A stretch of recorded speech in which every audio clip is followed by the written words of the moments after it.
আসসালামু আলাইকুম। মোর্শেদ শোভন স্বাগত জানাচ্ছি এনটিভির সকালের খবরে। ক্রাউন সিমেন্ট শিরোনাম দেখছিলেন, এবারে পুরো খবর। কুয়েটে সহিংসতার ঘটনায় সুষ্ঠু তদন্ত করতে হবে বলে জানিয়েছেন বিএনপির মহাসচিব মির্জা ফখরুল ইসলাম আলমগীর। বুধবার রাতে বাংলা একাডেমিতে আব্দুল করিম সাহিত্য বিশারদ মিলনায়তনে আদর্শ প্রকাশনী থেকে প্রকাশিত এহসান মাহবুবের লেখা তারেক রহমান সংগ্রাম ও রাজনৈতিক যাত্রা শীর্ষক বইয়ের প্রকাশনা উৎসবে কথা বলেন তিনি। দায়িত্বশীল অনেক ব্যক্তি দায়িত্বহীন কথা বলে জাতিকে বিভক্ত করতে চায় বলে মন্তব্য করেন বিএনপি মহাসচিব। এছাড়া কুয়েটের ঘটনার তীব্র নিন্দা জানিয়েছেন মির্জা ফখরুল ইসলাম আলমগীর।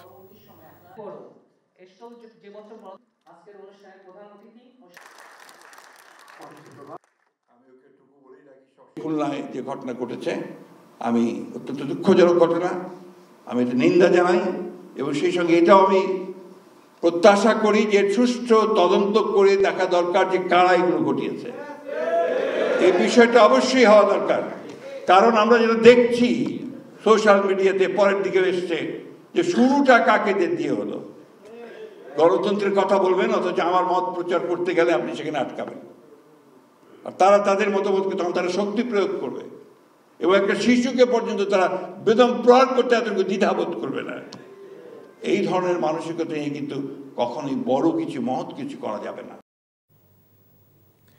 সমাজের বিভিন্ন ক্ষেত্রে গুরুত্বপূর্ণ অবদানের স্বীকৃতি হিসেবে 18 ব্যক্তি ও নারী ফুটবল দলকে 21 পদক প্রদান করবেন প্রধান উপদেষ্টা অধ্যাপক ডক্টর মোহাম্মদ ইউনুস। প্রধান উপদেষ্টার সিনিয়র সহকারী প্রেস সচিব ফয়েজ আহমেদ জানান, রাজধানীর ওসমানী স্মৃতি মিলনায়তনে আজ বেলা 11টায় এ পদক বিতরণ করা হবে। গত 6 ফেব্রুয়ারি সংস্কৃতি বিষয়ক মন্ত্রণালয়ের সংবাদ বিজ্ঞপ্তিতে এবছর 21 পদকের জন্য মনোনীত ব্যক্তি ও সংগঠনের নাম প্রকাশ করা হয়। 21 পদকের জন্য 2025 সালে 6 জন মরণোত্তর এবং আরও 11 জন বিশিষ্ট নাগরিক মনোনীত হয়েছেন। এছাড়া ক্রীড়া ক্ষেত্রে এবার 21 পদক পাচ্ছে বাংলাদেশ জাতীয় নারী ফুটবল দল। ভাষা আন্দোলনের শহীদদের স্মরণে 1976 সাল থেকে 21 পদক দেয়া হয়। দেশের বিশিষ্ট শিল্পী, সাহিত্যিক, শিক্ষাবিদ, ভাষা সৈনিক, গবেষক, সাংবাদিক, অর্থনীতিবিদ এবং বিভিন্ন প্রতিষ্ঠানকে এই স্বীকৃতি দেয়া হয়।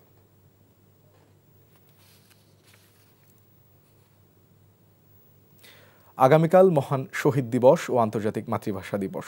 বাঙালি জাতির ইতিহাসে গৌরবোজ্জ্বল এই দিনে বুকের রক্ত দিয়ে বাংলাকে রাষ্ট্রভাষার স্বীকৃতি আদায় করে এদেশের দামাল ছেলেরা।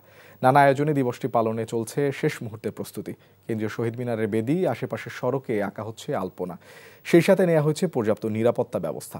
সাদরিনা খন্দকারের রিপোর্ট।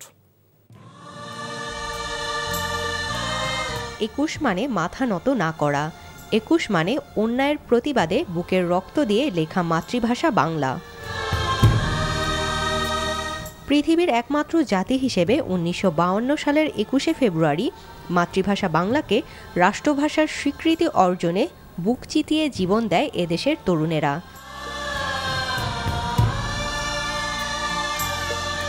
সালাম, বরকত, রফিক, জব্বার সহ বাংলার সূর্য সন্তানদের আত্মত্যাগের গৌরবোজ্জ্বল দিনটি শ্রদ্ধা ও ভালোবাসায় স্মরণের দিন 21 ফেব্রুয়ারি।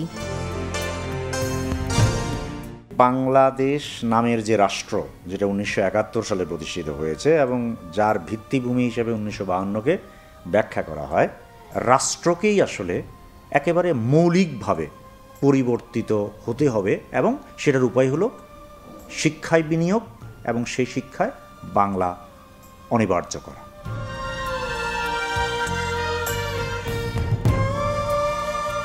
এদিকে শহীদ মিনার প্রাঙ্গণে চলছে ভাষা শহীদদের প্রতি শ্রদ্ধা জানানোর প্রস্তুতি।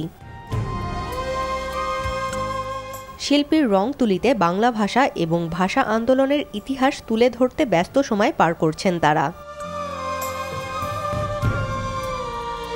প্রতিবার যেরকম মাল্টি কালার আমরা ব্যবহার করি, এবছর এই উদযাপনটা 3টা কালারে আমরা করছি, সাদা, কালো আর লাল। কালো রংটা শোকের কালার হিসাবে ব্যবহার করেছি, আর সাদা তো শুভ্রতার প্রতীক হিসাবে ব্যবহার করা, আর লাল রংটা বিপ্লবের রং। ফলে হচ্ছে কি যে 1952 সালের যে চেতনা, সেই চেতনাই আমরা ধারণ করি, এই নতুন প্রজন্ম ধারণ করেছে। 52 এর ভাষা আন্দোলনই বাঙালি জাতিকে অনুপ্রাণিত করেছে মহান মুক্তিযুদ্ধে। মায়ের ভাষার জন্য প্রাণ উৎসর্গের গৌরবোজ্জ্বল ইতিহাস প্রজন্ম থেকে প্রজন্মের কাছে ছড়িয়ে দিতেই তাই ব্যস্ততা নতুন প্রজন্মের।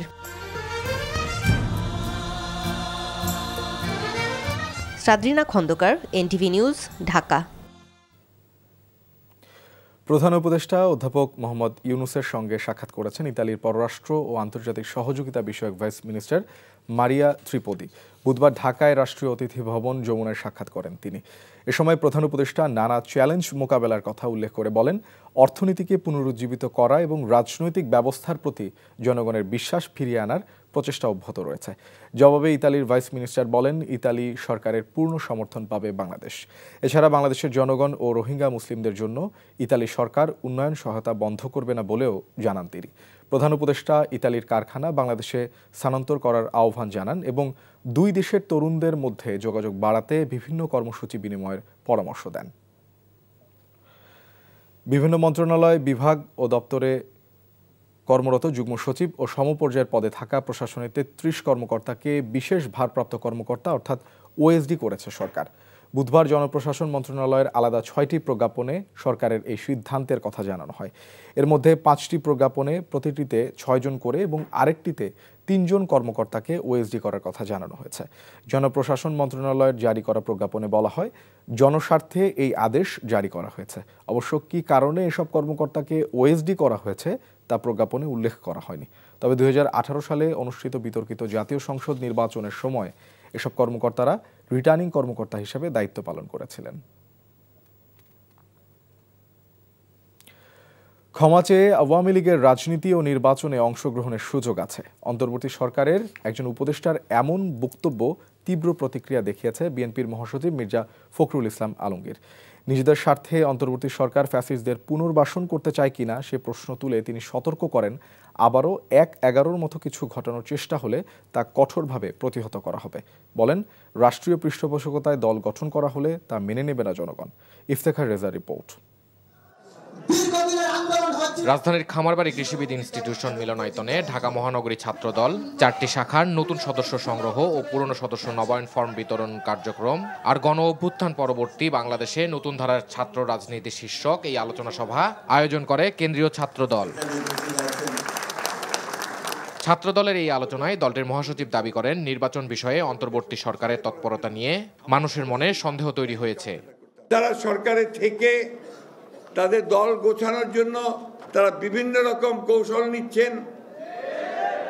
সেই কৌশল নিলে তো আমরা তা হতে দেব না, এই দেশের মানুষ তা হতে দেবে না। এই অন্তর্বর্তী সরকারের কেউ নিরপেক্ষতা হারায়, তাহলে আরেকটি নিরপেক্ষ সরকারের প্রয়োজন হবে। আবারও হুঁশিয়ার করে বলে দিতে চাই, যদি আবার কেউ সেই ১/১১ কথা চিন্তা করেন, গণতন্ত্রকে বিসর্জন দিয়ে আবার সেই একদলীয় শাসন বা ফ্যাসিস্ট সরকারের দিকে যেতে চান, তারা কখনোই জনগণ তা মেনে নেবেন না। বিএনপি মহাসচিব স্থানীয় সরকার উপদেষ্টার বক্তব্যের কঠোর সমালোচনা করে নিজেদের স্বার্থে পলাতকদের পুনর্বাসন করা হচ্ছে কিনা এমন প্রশ্ন তোলেন। তারা এখন তাদের নিজেদের স্বার্থে ওই ফ্যাসিস্টদেরকেও তারা জায়গা দিতে চায়। এই কথাটা কালকে স্থানীয় সরকার উপদেষ্টা বলেছেন, হুইচ ইজ ডেঞ্জারাস।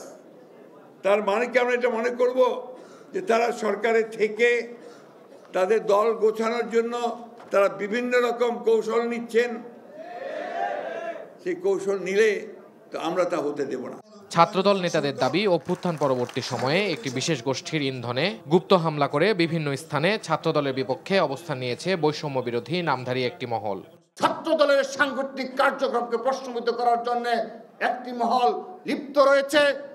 আমরা বিগত সময়ে বারবার এই বাংলাদেশের গুপ্ত রাজনীতির অবসান চেয়েছি। ঢাকা বিশ্ববিদ্যালয়ে প্রশাসনের সাথে যতবার ছাত্রদলের মিটিং হয়েছে, ততবারই ছাত্রদল গুপ্ত রাজনীতির বিরুদ্ধে বারবার অবস্থান ব্যক্ত করেছে। চলমান পরিস্থিতিতে সবাইকে ঐক্যবদ্ধ থেকে সকল ষড়যন্ত্র মোকাবেলা করতে আহ্বানও জানান বক্তারা। Iftekhar Reza, NTV news, Dhaka. পুলিশের সাবেক আইজি KM শহীদুল হকের সম্পদের গোপন নথির খোঁজে রাজধানীর একটি এলাকায় অভিযান চালিয়ে দলিলসহ 2 বস্তা নথি উদ্ধার করেছে দুর্নীতি দমন কমিশন দুদক। বুধবার দুপুরে দুদকের জনসংযোগ বিভাগ থেকে জানানো হয়, শহীদুল হকের বিরুদ্ধে অবৈধভাবে বিপুল পরিমাণ অবৈধ সম্পদ অর্জনের একটি অভিযোগের অনুসন্ধান চলছে। অনুসন্ধানের এক পর্যায়ে দুদক তথ্য পায়, শহীদুল হক অবৈধ সম্পদ অর্জনের তথ্য সংবলিত নথিপত্র 2টি বস্তায় ভরে তার এক নিকটাত্মীয়ের কাছে পাঠিয়েছেন। নথিপত্রগুলো গোপন রাখতে তার সেই আত্মীয় আরেক আত্মীয়ের বাসায় সেগুলো পাঠিয়ে দেয়। এসব নথিপত্রে শহীদুল হকের বেআইনিভাবে অর্জিত কোটি কোটি টাকার সম্পদের তথ্য রয়েছে। অভিযানের সময় 2 বস্তায় মোট 38 ধরনের 48টি আলামত পাওয়া যায়।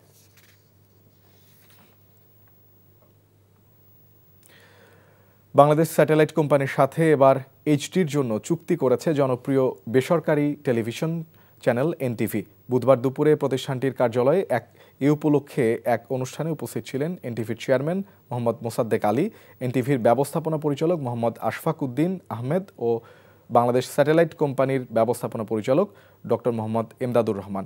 এর আগে 2019 সালে প্রথম বিএসসিএল এর আওতায় স্যাটেলাইটের সাথে চুক্তিবদ্ধ হয় এনটিভি। পরে 2024 সালের সেপ্টেম্বরে 7 Mbps ব্যান্ডউইথের জন্য চুক্তি নবায়ন করা হয়। খুব শীঘ্রই এইচডি চ্যানেলে অন্তর্ভুক্ত হচ্ছে এনটিভি। তাই 2029 সাল পর্যন্ত এইচডির জন্য অতিরিক্ত 1 Mbps ব্যান্ডউইথের জন্য এই চুক্তি হলো।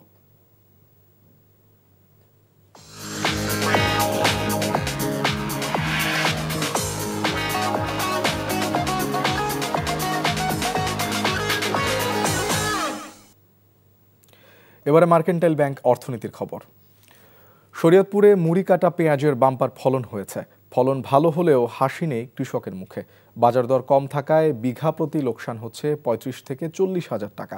তবে কৃষি বিভাগ বলছে ক্ষতিগ্রস্ত কৃষকদের প্রণোদনার আওতায় এনে সহায়তা করা হবে। শরীয়তপুর প্রতিনিধি আব্দুল আজিজ শিশিরের পাঠানো রিপোর্ট। এবছর শরীয়তপুরে মুড়ি কাটা পেঁয়াজ আবাদের লক্ষ্যমাত্রা ধরা হয়েছিল ৩,৫৮৪ হেক্টর। সেই লক্ষ্যমাত্রা ছাড়িয়ে আবাদ হয়েছে ৩,৮৬০ হেক্টর জমিতে। বাম্পার ফলন হলেও হাসি নেই কৃষকের মুখে। প্রতি কেজি পেঁয়াজ প্রকারভেদে বিক্রি হচ্ছে ৩২ থেকে ৩৫ টাকায়। কৃষকরা বলেন, প্রতি বিঘা পেঁয়াজ আবাদে খরচ হয়েছে 1 লাখ টাকা, কিন্তু পেঁয়াজ বিক্রি হচ্ছে 65 থেকে 70 হাজার টাকা। তাই খরচ তুলতে হিমশিম খাচ্ছেন তারা। পেঁয়াজ তো হয়েছে মোটামুটি ভালো হয়েছে আল্লাহ দিলে, কিন্তু ফলন তো আমরা দাম তো পাইতেছি না। 1 বিঘা পেঁয়াজ লাগাইতে এই পর্যন্ত 1 লাখ টাকা খরচ হয়েছে। আর এখন মনে করেন 1 বিঘা যদি পেঁয়াজ বেচলে 50, 60 বা 70।